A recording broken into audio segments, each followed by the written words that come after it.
Beloved, we have come together this afternoon, both in person and online, drawn by the death of Margaret Miley and our desire to express our respect and gratitude for her life. We have come together this afternoon filled with this deep gratitude for Margaret's life, but also mixed with sadness because we are saying goodbye. Today we mourn, but let this also be a time for remembering the person that Margaret was. Let this be a time for affirming and celebrating the life that she lived.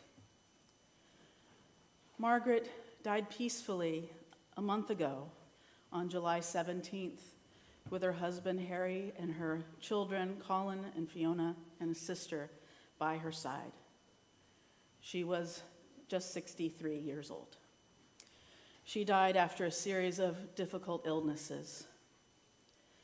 Today, we hold in our hearts especially those who were perhaps closest to Margaret and those who will perhaps miss her the most dearly. We think, of course, of her husband, Harry, and her two children, Colin, Shanley, and Fiona, Miley. We think of her brothers, Daniel, James, and John, and her sisters, Anne, Jean, Mary, and Ellen. We think of Margaret's 5 nieces and 10 nephews and the rest of her extended family. And of course, we think of Margaret's closest friends, many of whom are with us today in person or online. What Margaret was and what she meant to us, what she taught us, that is ours to keep forever. Our memories of Margaret and the ways that she touched our lives, those will be with us always. And so we turn our hearts to one another this day, seeking to honor and celebrate the life of one so dearly loved and so recently lost. Margaret Miley was born on September 23, 1961 in Arlington, Massachusetts, to parents Daniel and Mary Whittam Miley. She grew up in the neighboring town of Lexington, Massachusetts, in this loving and busy household with 7 siblings. Margaret was raised with a strong sense of community and justice, as well as a strong sense of family, and those values guided her throughout her life, both personally and professionally. In 1980, she enrolled at the University of Massachusetts at Amherst, and she majored in economics. During her time there at Amherst, she worked multiple jobs to pay for her tuition, but she still found the time somehow to volunteer at Oxfam and Casa Latina. She formed many friendships at UMass Amherst, friendships that go on up to this day. And best of all, she met her future husband there. Later, Margaret earned a master's degree in community economic development at Southern New Hampshire University, which she put to very good use in her long career dedicated to economic justice and poverty reduction. And you'll hear some about her remarkable career as the service goes on. Margaret was a member of this congregation for years. She was a member of the Artemis Singers, and she volunteered at the fundraising coffee house concerts that were held here for many years. In addition to loving music, Margaret loved nature, and some of her hobbies included gardening, cross-country skiing, cycling, hiking, and camping. The flower garden that she created and tended is admired by passersby still. She also loved spending time on the Maine coast with her family. She had a great sense of humor, some of you will recall, and she was never afraid to speak up for the underdog or to spar with someone whom she saw as working against justice. Due to failing health, Margaret retired in 2024, but even during her illness, she sought ways to help those around her, and she stayed in contact with friends, colleagues, and family. Margaret was smart, hardworking. She was a force of nature, really. In 2024, even with her poor health in that last year or so of life, she advocated in favor of the End of Life Options Act in Massachusetts, which would have made medical aid in dying a legal option here in the Commonwealth. But when that bill failed to become law, Margaret made plans to access medical aid in dying in Vermont. And she chose the timing and manner of her passing and faced it with unbelievable courage, determination, and grace. It was very inspirational how she handled this. I'm reminded today of words of Maya Angelou. When great trees fall, rocks on distant hills shudder, lions hunker down in tall grasses, and even elephants lumber after safety. When great souls die, the air around us becomes light, rare, sterile. We breathe briefly. Our eyes briefly see with a hurtful clarity. Our memory, suddenly sharpened, examines, gnaws on kind words unsaid, promised walks never taken. Great souls die, and our reality, bound to them, takes leave of us. Our souls, dependent upon their nature, now shrink, wizened. Our minds, formed and informed by the radiance, fall away. And when great souls die, after a period, peace blooms, slowly and always irregularly. Spaces fill with a kind of soothing electric vibration. Our senses, restored, never to be the same, whisper to us. They existed. They existed. They can be, we can be. Be and be better, for they existed. The words of Maya Angelou. Today we remember Margaret, loving wife, devoted mother, aunt, gardener, and tireless advocate for economic justice. A great tree has fallen. A great soul has passed from our midst. We rejoice together that one such as Margaret was among us. And today we are together grateful for the gift of life, grateful to be part of the interdependent web of all existence, and grateful for the short and precious time that we are lent to one another. Together, let us recall that precious time that Margaret was lent to us. For those of you who are standing, there are some seats up front. If you wish, please feel free to come forward. I'd like to invite Margaret's sister Jean to come up and share some remarks.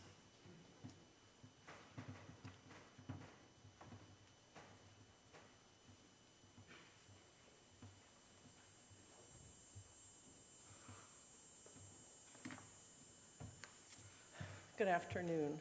My siblings are placing bets on whether I'll be able to get through this. I'm just going to warn you. As has been said, Margie was born in 1961, the seventh child of Dan and Mary Miley. Our parents met at the Park Street station of the MBTA after several years of admiring each other from afar at St. Aidan's Church. They began dating early in the war, but didn't marry till 1947 because Dad didn't want Mom tied to someone who might come back harmed by war.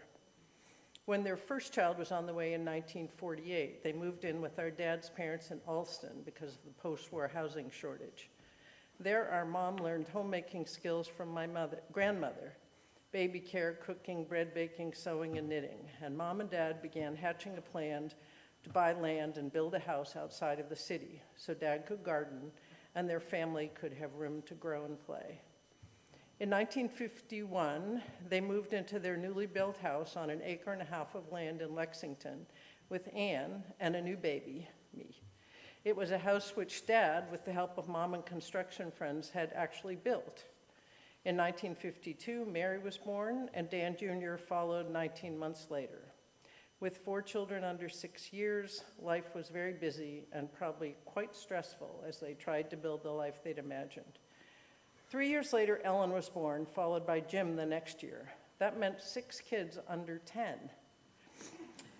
And in 1961, Marg, the 7th of us, was born, and John, the 8th and last, and the best, as he'll tell you, arrived. Once they had John, they just stopped. During that time, Dad's work often took him away for 6 weeks at a time, and Mom was left to manage on her own. For a woman who had always lived in the city, suburban life without a car must have been quite isolating. As I think back on our family, which I did a lot the last few weeks, I realized that the first 4 kids lived the so-called suburban home life of the 50s in a single family house where Dad worked outside the home to try to provide for a wife and growing family. Mom was at home when we older kids came home from school because she had little ones to care for. And she had plenty to do, canning the produce from the huge gardens, sewing school clothes, cooking meals, maintaining the house, and caring for us all. By the late 60s, the economic and political stressors of the outside world were being seen at home. The bloom of the 50s suburban life had faded into a new reality. Mom undoubtedly saw that she deserved more choices than that of homemaker. Dad was feeling a lot of economic pressure, and the political landscape was changing. Our family, who had been regular churchgoers in our liberal Catholic parish, had gotten actively involved in an exchange program with a church in Roxbury. But after a change to more conservative leadership in Lexington, parish leadership, my parents chose to leave the church. They read Rachel Carson's Silent Spring and became organic gardeners. They boycotted and protested on behalf of the farm workers. They became troubled by the war in Vietnam and began to work with the Vietnam veterans against the war. We got involved in the Eugene McCarthy campaign in early 1968 and became a family of volunteers for a variety of candidates. We were a powerhouse of envelope stuffers. And Mom began to get out into the community, volunteering and becoming involved in politics. Meanwhile, the kids were growing up in the way that large families with age disparities do. My first memory of Marg as a very new baby is of her nestled in blankets in a cardboard box, while Anne, then 13, played classical music to her and conversed in French. Anne was hoping to give her culture. Mary remembers Marg worrying about her hair and deciding not to brush it because she wanted it to turn dark like her sisters. Ellen remembers her worrying about possibly having kids with red hair, given her hair color, which she then considered problematic. I think she got over it. I remember her coming home from junior high one day saying that her friends had told her she was probably an accident. I suggested she look around and figure out which one of us was not an accident. After some thought, she felt better. Ellen also remembers the stories they spun about the imaginary horses they would someday have, named Palomino and Easter Lily, as they took their long walk to elementary school. And everyone remembers Marg's love for Lady, the horse she worked with beginning in junior high. Her best friend, Lisa Canzanelli, joined 4-H with her, and they spent years riding, competing, and working with horses. That brought her so much joy. We didn't have television, so we listened to music. Records from the library, popular music from the radio, and albums only our brother Dan had heard of. Dan remembers, in later years, she would do playlists for many occasions. She loved music. Dan remembers Margaret and Lisa at age 12 taking the bus to visit him in Schenectady, New York. Marg told him, because technology was quite different then, that she and Lisa had listened to all their favorite songs before they left so that they would be able to remember them on the ride all the way out on the bus. And Lisa recalls the notes they passed, the support they gave each other, and the jokes they shared as they made their way through adolescence. There was fun for our family, indoors and outside, woods to explore, fields to play games and build snow sculptures in, and many games of make-believe, playing Pioneer Family with Marg and John as the babies, teaching school on snow days, and wrestling lions. There were weekly trips to the library with Dad, and in the summer, sometimes day trips to beaches and the neighborhood pool, and lots of squabbling too. Marg asked me to talk about how our experience of a big family shaped us. Because there was so much to do, we all learned household and outdoor chores early. We learned how to garden and cook. We asked Dad why he didn't get a dishwasher like our friends' families had, and he replied, "We have plenty of dishwashers." We learned the importance of considering the needs of and caring for others, both nearby and around the world. When Robert Kennedy talked about poverty in America in 1968, the older kids were given a reading assignment of The Other America by Michael Harrington. Dinner table conversations focused on current events, politics, and justice. We were challenged to think, and we all learned how to work. By high school, we all had jobs and were paying for our own clothes and incidentals. There was often conflict among us, but also the gift of always having someone to play or adventure with. The sizzling repartee of family conversations was funny, but could hurt. There was also a lot of good-natured humor. We were a community of 10, somewhat isolated from other families due to our size and some estrangements. Over time, Dad's depression took a toll on Mom and the younger kids, who learned to make their own ways with friends and activities. But we always knew we were loved.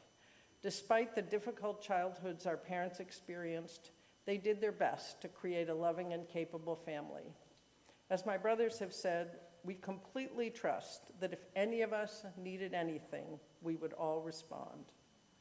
And we learned how to build lives where we could make a difference in the world and create communities of our own. Marg was masterful in creating communities and making a difference in her work, in her volunteer activities, in the Commonwealth, her town and neighborhood, in her social media support groups, and in her larger families. And ultimately, the best team is the one at 71 Maple Street, where she, Harry, Colin, I've almost done it, and Fiona have made an incredibly joyous, creative, and supportive family. In recent years, Marg's isolation, caused by her illness, prevented us all of us, from spending as much time with her as we would have liked. But the Miley and Shanley clans thank you for the many ways you have supported and encouraged Marg and her family, especially this decade.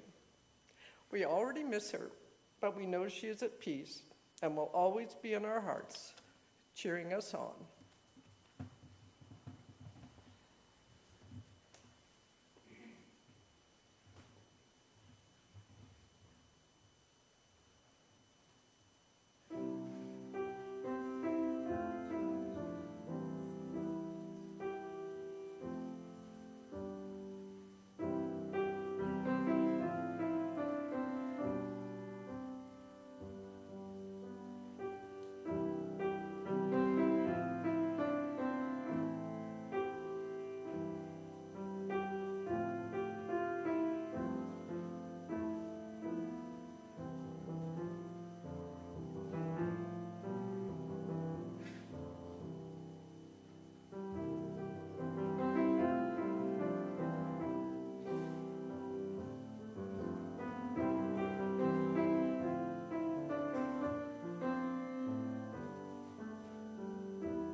There is no money riding on this.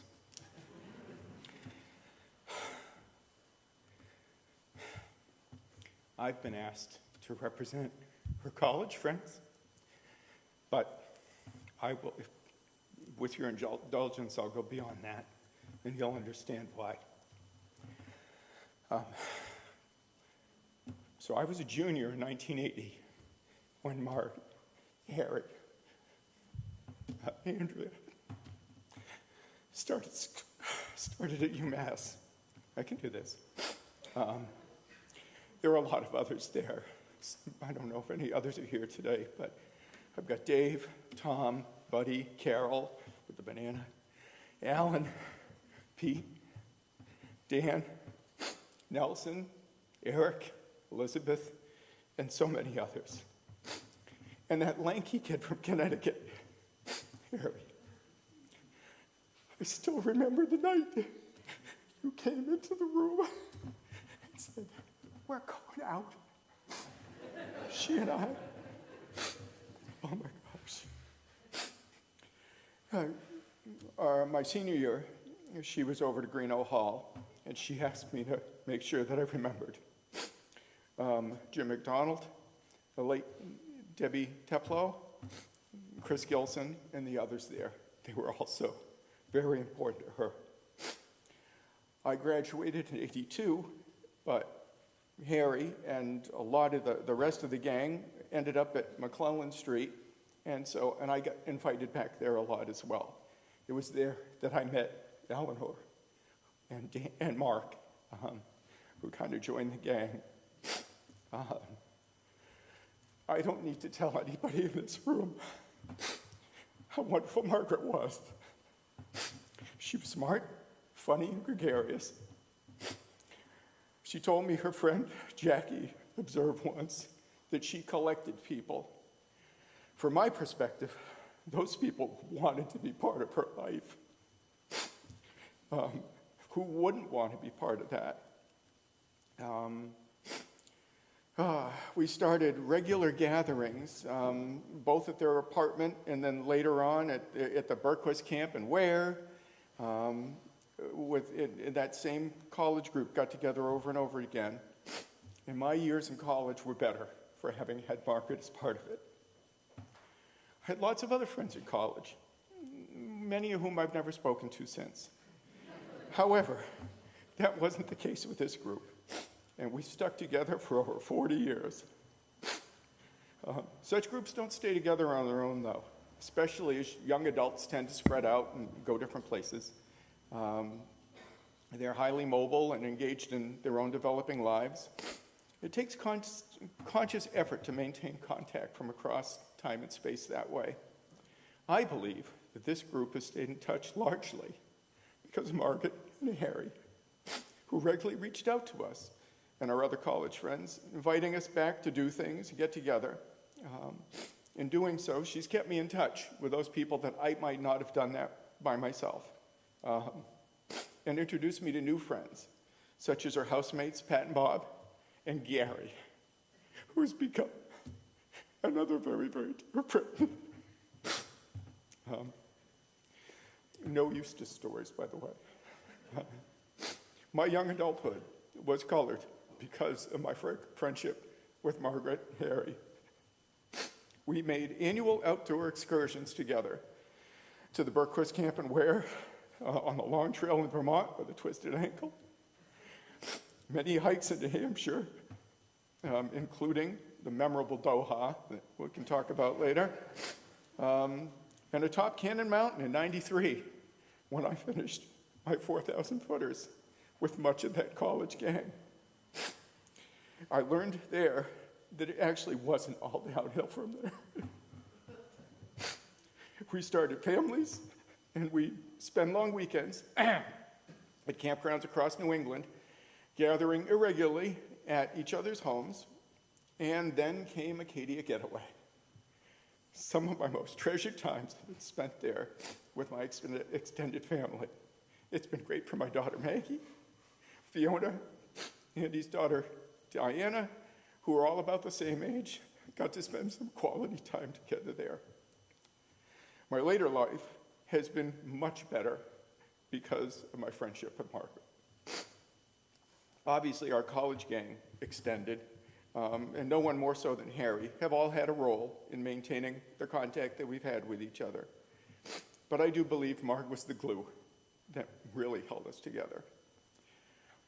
Over the past decade, her health, when it deteriorated, it was great to know that even though she couldn't get out to join us on stuff, she relished texts and photos of what we were up to. We'd send her pictures of sheep and syrup, beaches and mountains, pictures of our kids growing up successfully, and I could send her questions about political topics that I knew she could answer with authority. So now it's up to us to keep that group together, guys. Immediately, we'll be there for Harry and Fiona, Colin, as they forge onward. But as the college gang heads towards retirement, I have 6 months and 14 days, by the way, but nobody's counting. We'll hopefully find that time to keep in touch with each other and tell our stories about our dear friend, Margaret.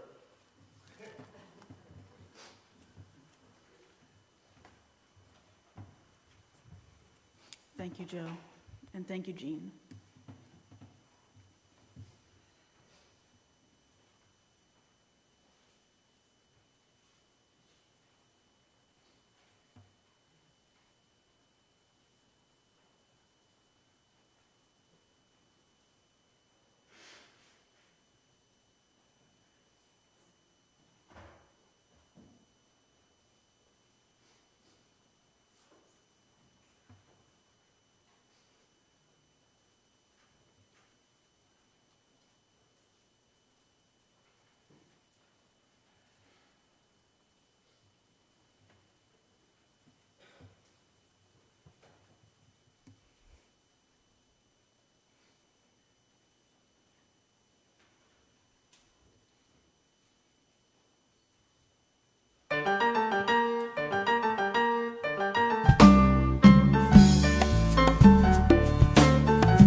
Gracias a la vida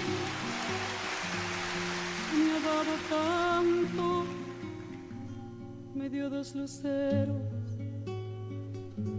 que cuando los abro perfecto distingo lo negro del blanco y en el alto cielo su fondo estrellado y en las multitudes el hombre que yo amo.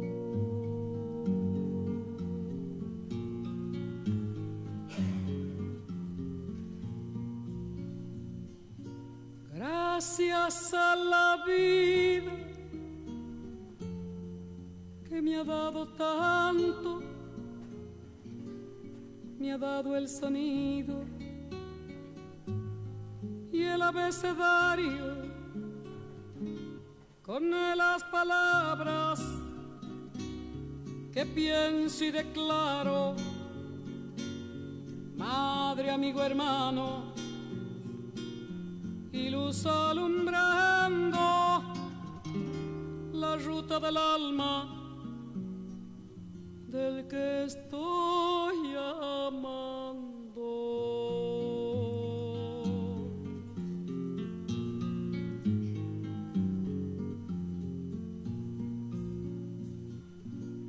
Gracias a la vida que me ha dado tanto, me ha dado la marcha de mis pies cansados, con ellos anduve ciudades y charcos, playas y desiertos, montañas y llanos, y la casa tuya, tu calle y tu patio.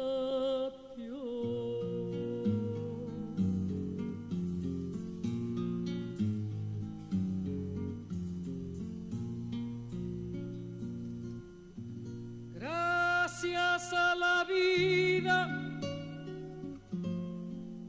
que me ha dado tanto, me dio el corazón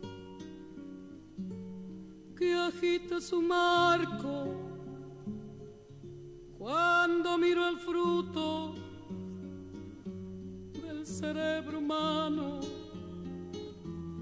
cuando miro el bueno tan lejos del malo.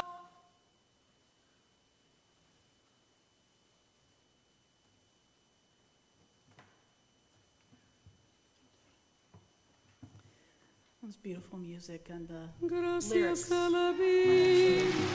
if you want to read along.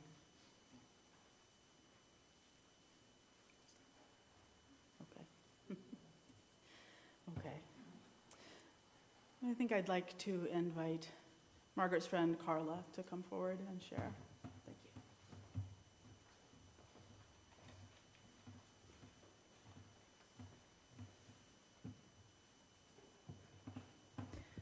Good afternoon.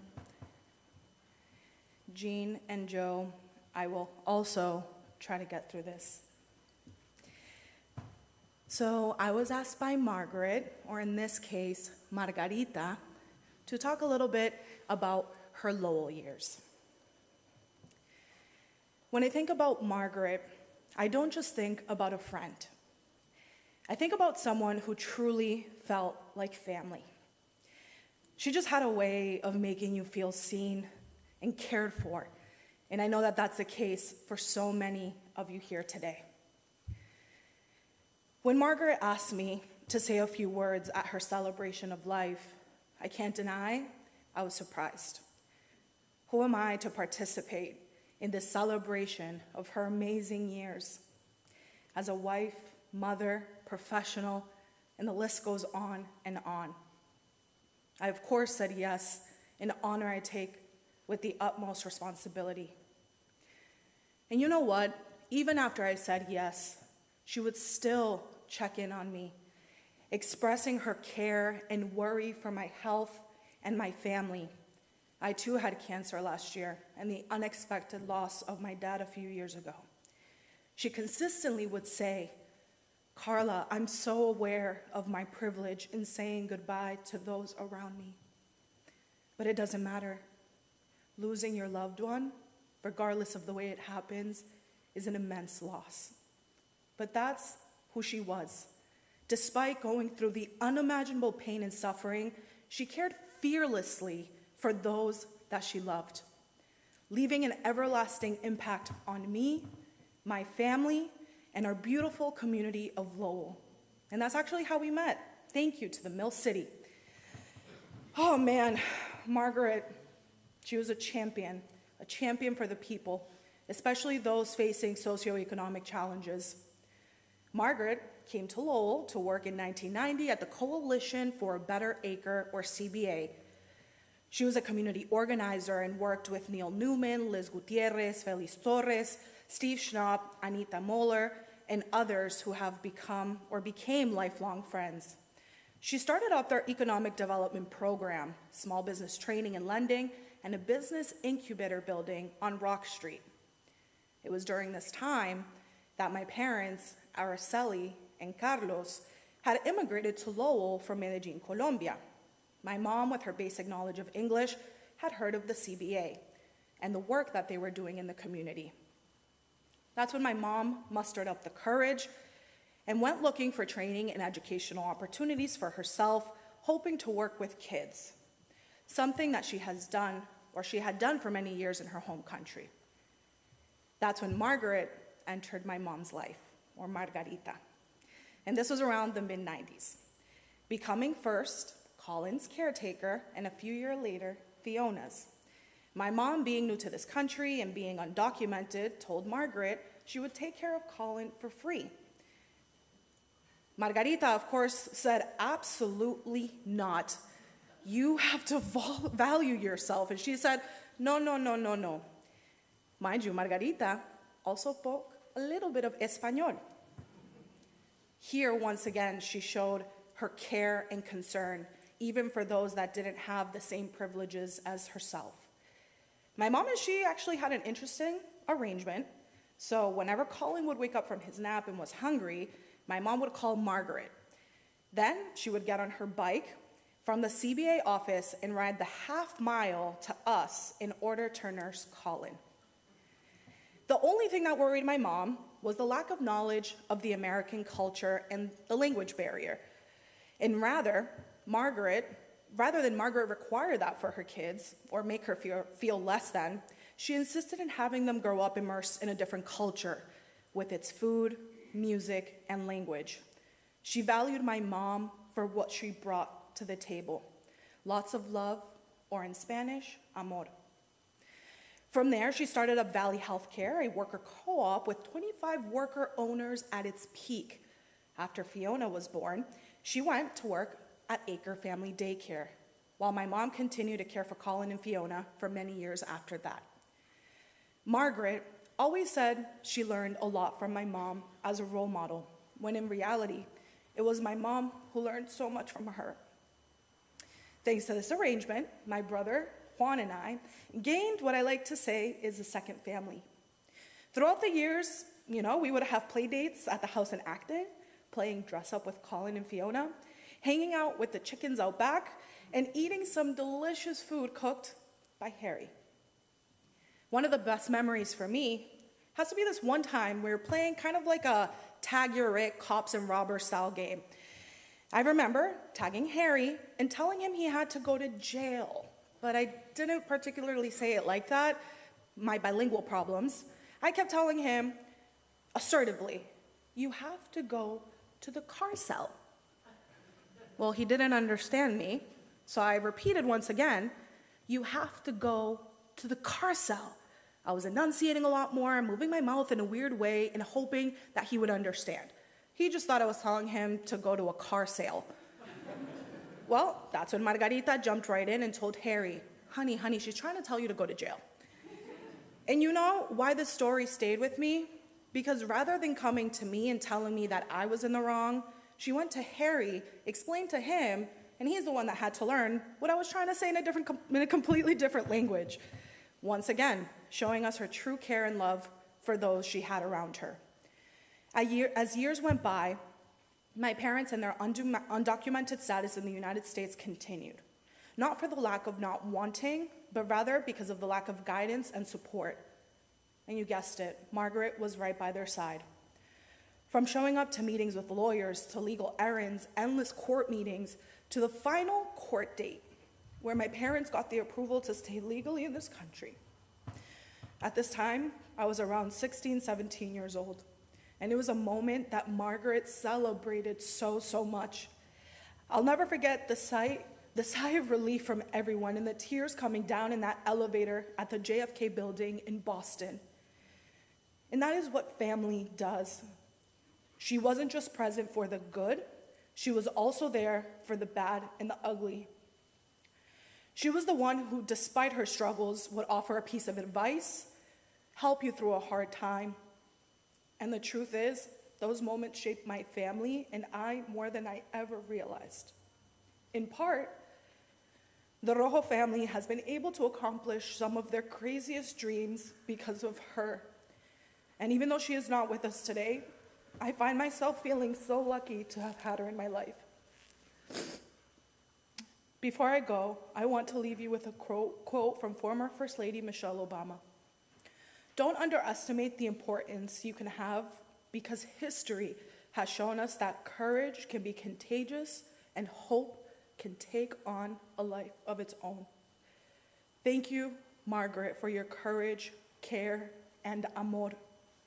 Harry, Colin, and Fiona, please know that we will continue to honor her life in every way that we can. She will have an everlasting impact on my family and I. Te queremos mucho.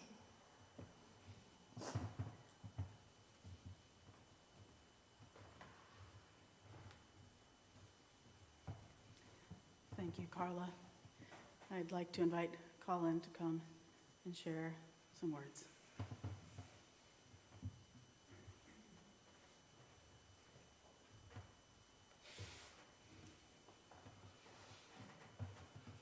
Hello. For those of you who don't know, I'm Colin, the firstborn. I want to thank you all for being here on behalf of my family. I want to thank the First Church Unitarian for hosting us here. I have a lot of memories of coming here as a kid up until my parents allowed me to stay home on Sunday mornings to play video games, and thus condemned my soul to eternal damnation. But I'll be the first to point out to anyone that didn't know that this whole day has been planned very carefully by my late mother. She was a very organized person and, above all, a very considerate person. And it's made this difficult time a lot easier for us. So I'm going to read a poem by Kenneth Patton called This House. I'll give you a little behind the scenes here, that she left a note that said, of course, Patton was a UU theologian, so he's talking about the church, but it also resonated to me in our values as a family.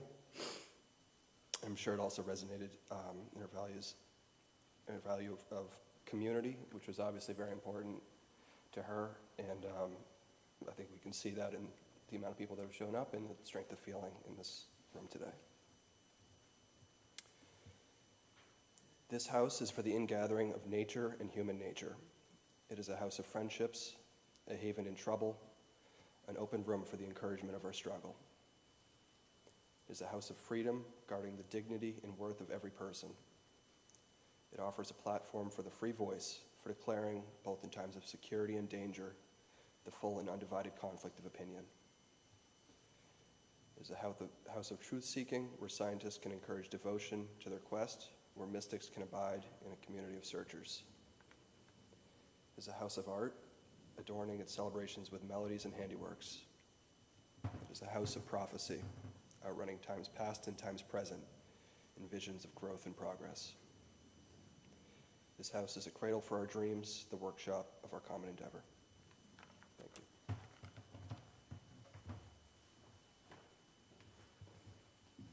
Thank you, Colin. We're going to sing a favorite Unitarian Universalist hymn and one of Margaret's favorites. It's number 123 in the gray hymnal, but the words are also on the screen. It's Spirit of Life. I invite you to rise and embody your spirit as you're willing and able.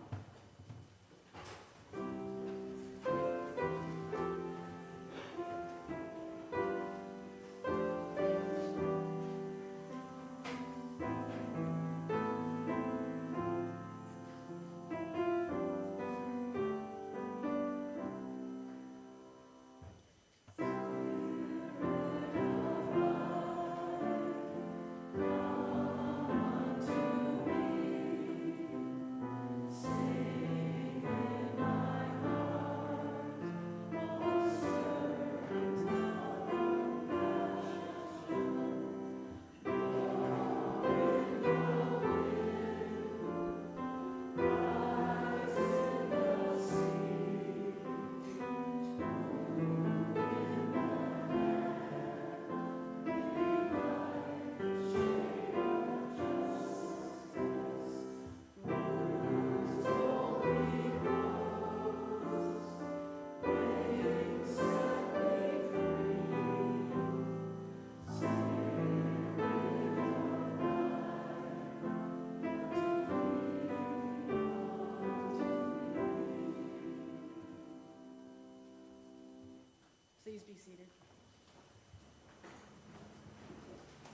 I'd like to invite friend and neighbor Gabby to come forward.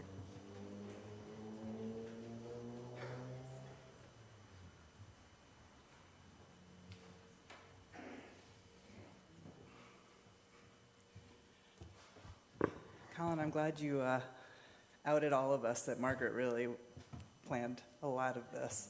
And I think there's the, pen is mightier than the sword, but I think with Margaret, like her thumbs and her texting and her emailing and her social media is much more powerful than any of that.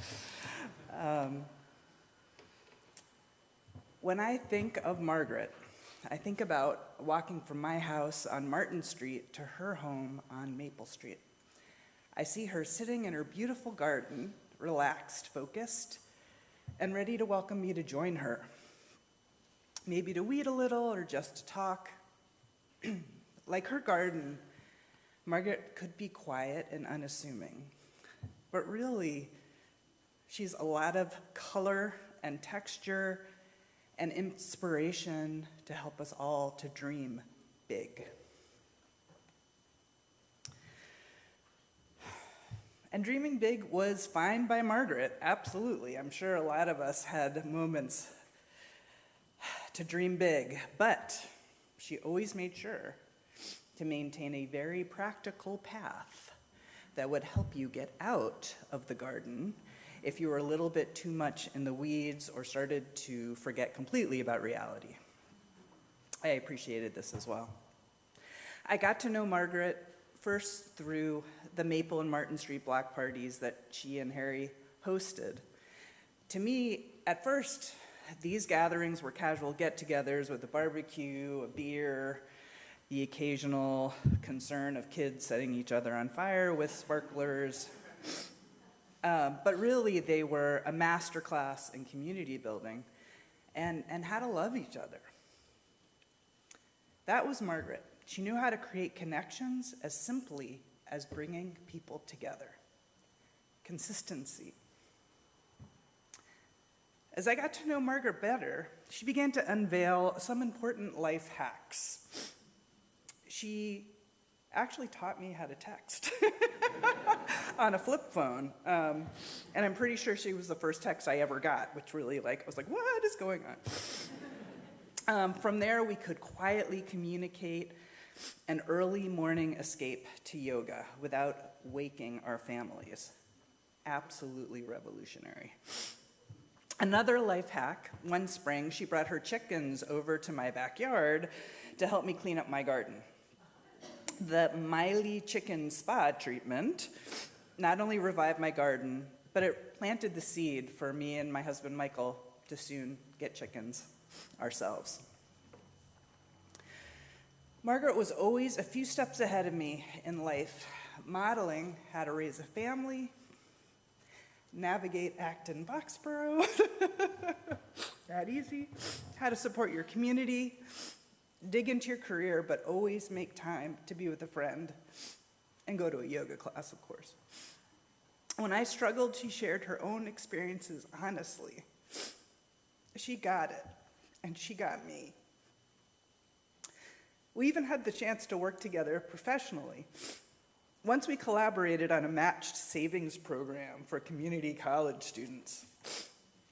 About halfway through that, I truly started to question her professional sanity. Match savings programs are so complicated. But I also realized that Margaret had the determination of a Mack truck. And of course, together, with her determination and savvy and experience, we got through it together. Margaret was, as our neighbor, Jen Chen, who's here today, said, the matriarch, the heart of our neighborhood. If Margaret could leave us with a message, it might be something like this. Don't leave anyone behind. Love your neighbor actively. Fight for equity and justice. Build something together. And if you have the opportunity, grab your chickens. Margaret, you've been such a gift to me. Thank you, my amazing friend. I hear your voice often in my head, and I will carry you always in my heart.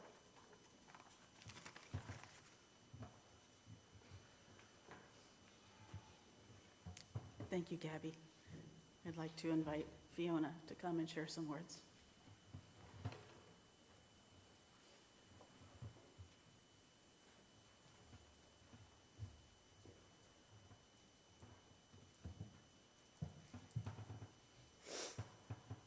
Hi, everybody. My name is Fiona. I'm the second born of Margaret Miley. And she asked me to read this poem that she read at her own mother's celebration of life. It's called To Be of Use by Marge Piercy. The people I love the best jump into work head first without dallying in the shallows and swim off with sure strokes almost out of sight. They seem to become natives of that element, the black, sleek heads of seals bouncing like half-submerged balls. I love people who harness themselves, an ox to a heavy cart, who pull like water buffalo with massive patience, who strain in the mud and the muck to move things forward, who do what has to be done again and again.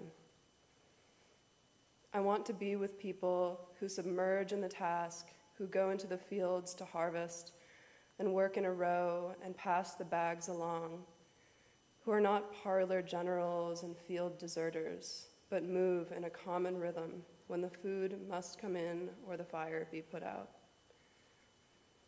The work of the world is common as mud. Botched, it smears the hands, crumbles to dust.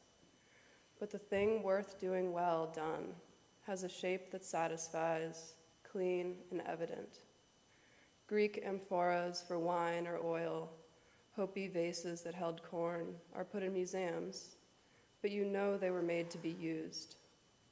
The pitcher cries for water to carry, and a person for work that is real.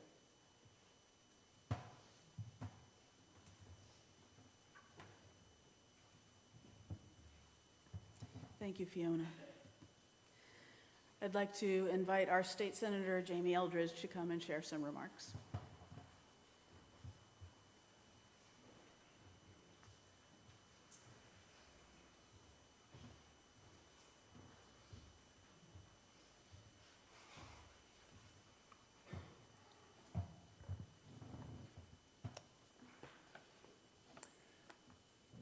So I want to say how deeply sad I am about Margaret's passing. And I am just so grateful to Margaret, as Gabby made reference, and the Miley Shanley family for asking me to say a few words today. My heart continues to go out to Harry, Colin, and Fiona, to Margaret's siblings and their families, her close friends, and particularly the South Acton Martin Maple neighborhood residents. Margaret wanted me to talk about her work and our work together. And for me, Margaret was this amazing combination of being a mentor on asset development policy, a strong partner on moving legislation forward to help low-income families, and her amazing brain power, fueling a broad movement about getting government back to helping working people. And for those not as familiar, the asset development movement is basically the belief that the main problem that poor people face has nothing to do with culture or values, but rather simply that they do not have enough money. It's a growing national movement that by giving poor people more money, they will make the decisions on their own to prosper. However, before I ever knew anything about asset development, I knew Margaret Miley as a neighbor down the street, as a strong voice and gatherer for the people of South Acton. Now, I know today it may sound a little silly to think of South Acton as being anything more than a particular part of a fairly well-off town. But growing up in South Acton on Stowe Street a few decades ago, there was a sense that South Acton, being a bit more rural with more modest homes and apartments, technically being on the wrong side of the tracks, was an often overlooked neighborhood. And with the summer gatherings at her and Harry's home on Maple Street, Margaret was a convener and an organizer. She was someone who saw that until the residents of South Acton became more organized, the status quo would remain. Alongside other South Acton residents, but perhaps a little bit more strategically, Margaret was part of successful battles for the neighborhood finally getting a sewer system, greater investments in the roads, sidewalks, rail trails, and waterways in South Acton, and the epic battle for a new South Acton train station that saw the community beat the odds and persuade the MBTA to accept the neighborhood's vision for that station. Margaret did all of those things not just with a pragmatic sense of action, but with joy and love for her community. A summer potluck in the Miley Shanley yard, a neighborhood coffee in their house, or a fundraiser was always a lot of fun. And it was those values, community organizing, telling people stories, lifting up the important facts, and knowing when and where to apply political pressure, that was the essence of what Margaret brought to any movement for progress. And you could tell how Margaret took pure joy in fighting for the underdog with the firm belief that if people were organized, they could make a difference. Now at the State House, it's remarkably easy to arrive on Beacon Hill as a legislator and not exactly know how to move forward. Fortunately, early in my career as a state representative, I received a call from Margaret about a bill idea to create an asset development commission. It didn't seem like a revolutionary idea, but I should have known that Margaret already had a vision for how this commission could dramatically improve people's lives. A simple fact that almost 40% of Massachusetts residents are just a month's salary away from not being able to pay household bills, go to the doctor, or put food on the table was the foundation for which a group of dedicated anti-poverty advocates, many of whom I see in pews today, developed policies to help low and moderate income families acquire the assets so that when times were tough, they would not fall into losing their homes, face bankruptcy, or suffer from financial distress. And as the founder and director of the Midas Collaborative, Margaret was already supporting nonprofits, housing authorities, and community organizations, finding ways to match working family savings, providing financial stability. And with these match savings, families were able to buy their first home, start a small business, or send their kids to college. When the legislature passed the bill and established the Asset Development Commission, Margaret wasn't just a commission member, but a driver behind the commission's work. Using her skills as an organizer, an economist, and her fierce sense of urgency, Margaret worked to shine a light on the economic injustices deeply born into American society that we need to eradicate. It's often said at Beacon Hill that the legislature creates commissions instead of creating the change. But the Asset Development Commission did not collect dust on some State House office shelf. The Commission's recommendations, expanding the earned income tax credit, eliminating asset limits for poor people, bringing financial literacy into the schools, and establishing match savings accounts, all became law over the past several years. The Commission was no doubt an incredible group effort by just the right stakeholders to move legislators to embrace these policy recommendations. But it was Margaret's unique skills that took a 100-page 2009 report and transformed it into a living document that has helped lift up hundreds of thousands of Massachusetts residents from poverty, increase their financial independence, and give them hope that their children can do better than they had. It's still a report that is cited and that policymakers rely upon today. Having firmly established the Midas Collaborative and beginning to face her first health challenge, Margaret then joined the Cooperative Development Institute, a nonprofit agency supporting the establishment and operation of consumer and employee-owned businesses in housing throughout New England. Using that same set of skills and determination, Margaret quickly became part of CDI's growing footprint in New England. One of the projects that I worked with CDI and Margaret on was the 10-year effort to open the Assabet Co-op Market in Maynard, only the second food co-op existing at the time in Massachusetts. Margaret was also instrumental in helping the tenants of mobile home parks across Massachusetts to buy their often neglected properties from absentee landlords and run the housing communities themselves, including a mobile home park in my district. To see the pride in my constituents' faces, to no longer be subject to annual steep rent increases, now being able to make improvements in their little communities, decided by themselves democratically, was incredibly powerful. As Margaret wrote in a CDI op-ed a few years ago, co-ops were having a moment, a growing people-powered movement to bring a greater sense of little d democracy into businesses and housing, not to mention greater affordability and community control.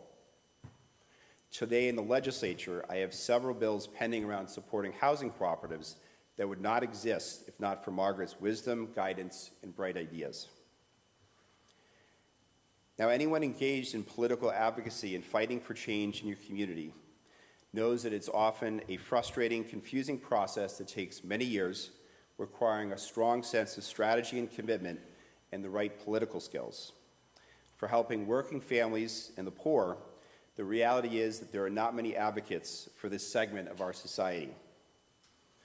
Margaret was one of the rare people who was fighting for working families and had all of the skills to make a difference.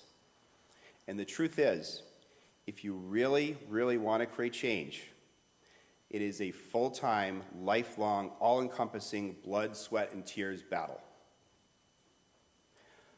Up against corporate power, an economic system that punishes working people for trying to improve their lives, and a society that often blames poor people for their condition, Margaret fought the good fight. I know that if I was in the trenches facing a tough challenge, whether in South Acton, Beacon Hill, an anti-poverty conference, or even on social media, there was no one I would want more to be by my side than Margaret Miley. I want to close with two quotes to speak to what I will always remember and appreciate and cherish about Margaret and her unique sense of qualities. From Conan O'Brien, "All I ask of you is one thing. Please don't be cynical. I hate cynicism. It's my least favorite quality, and it doesn't lead anywhere. Nobody in life gets exactly what they thought they were going to get. But if you work really hard and you're kind, amazing things will happen." And from the 20th century Irish revolutionary soldier and politician Michael Collins, "It is not to political leaders our people must look, but to themselves. Leaders are but individuals, and individuals are imperfect, liable to error and weakness. The strength of the nation will be the strength of the spirit of the whole people." Thank you, Margaret, for caring about a whole swath of people that many people do not think about, for caring so much about your neighborhood, and for taking the love you had for your family and friends and sharing it in so many struggles for social justice, family stability, and dignified life for all. I will miss you very much.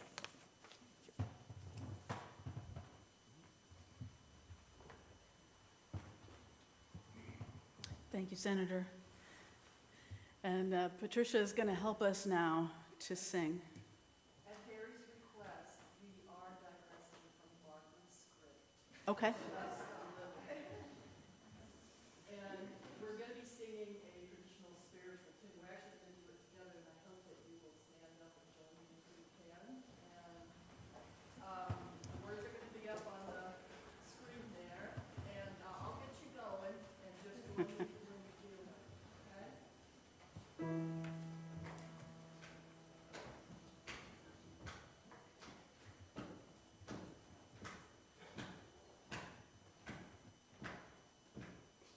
Ain't gonna let nobody turn me round, turn me round, turn me round. Ain't gonna let nobody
Thank you, Patricia. Thank you, Patricia. Thank you, Justin. And a couple things before our benediction. The family very much thanks you for being here today, whether you're here in the sanctuary or with us online. And for those of you who are with us in person, we hope that you'll come downstairs for the reception, some refreshments, and I believe we will have our greeting line down there, so we can just go straight down after the benediction, and if you wish to listen to the recorded postlude, you can wait until after that's done. And I want you to know that I'm seeing it is 1:15, a 3:15, and Margaret told me in her notes that this would take about 77 or 78 minutes. And I'm pretty sure that's exactly right.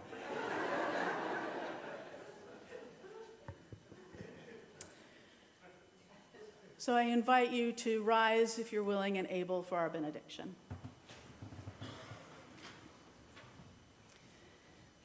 Beloved, may we be gentle with ourselves and each other today and in the days to come. We leave with words in the Unitarian Universalist tradition. Under the vast spiral of time and space, surrounded by the simple blessings of a community of care and love, we carry our memories of Margaret with us back to our communities and back to the communities that Margaret herself loved. In each day yet to come, may we find more compassion, more understanding, more of that loving kindness that fills our world with joy and laughter and healing. We have celebrated the cycles of Margaret's life. May this remind us to love life as fully as we are able. Remind us to treasure our friends and families as she treasured her friends and family. Even though we must bid Margaret farewell, the gift of her life is a treasure that cannot be ungiven. We give thanks that she is now at peace. And we thank you, Margaret, for your life. Amen. Please be seated and go in peace.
So please join the family downstairs where it is actually cooler.